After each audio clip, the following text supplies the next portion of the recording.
சுவையான தக்காளி சாம்பார் எப்படி செய்யலாம் பார்க்கலாமா? எண்ணெய் ஊற்றிக்கோங்க. கடுகு உளுந்து போட்டு பொரிஞ்சதும் வெங்காயம் போட்டுக்கோங்க. வெங்காயம் போட்டதும் காஞ்ச மிளகா 1, பச்சை மிளகா 1 கிள்ளி போட்டுக்கோங்க. கருவேப்பிலை போட்டுக்கோங்க. நல்லா கொஞ்சம் வதக்கி விடுங்க. இப்போ ஒரு 10 தக்காளி எடுத்து கட் பண்ணி போட்டுக்கோங்க. கொஞ்சம் மஞ்சள் பொடி போட்டுக்கோங்க. கொஞ்சம் தனி மிளகாத்தூள் போட்டுக்கோங்க. நல்லா கிளறி விடுங்க. தேவையான உப்பு சேர்த்துக்கோங்க. மூழ்கிற அளவுக்கு தண்ணி ஊற்றி கொத்தமல்லி தழை கொஞ்சம் போட்டு குக்கர் போட்டு மூடி ஒரு 2 விசில் விட்டுருங்க. அதை வடிச்சிட்டு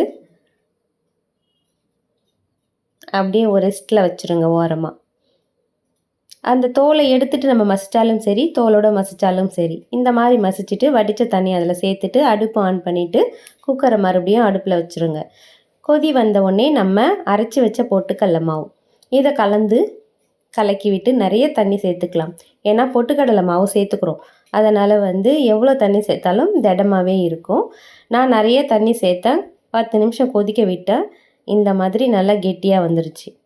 அவ்வளோதாங்க. கொத்தமல்லி கருவேப்பிலையை தூவி இறக்கிட வேண்டியதுதான். சுவையான தக்காளி சாம்பார் தயார். வீடியோ பிடிச்சா லைக் பண்ணுங்கள், கமெண்ட் பண்ணுங்கள், ஷேர் பண்ணுங்கள். மறக்காமல் சப்ஸ்கிரைப் பண்ணுங்கள்.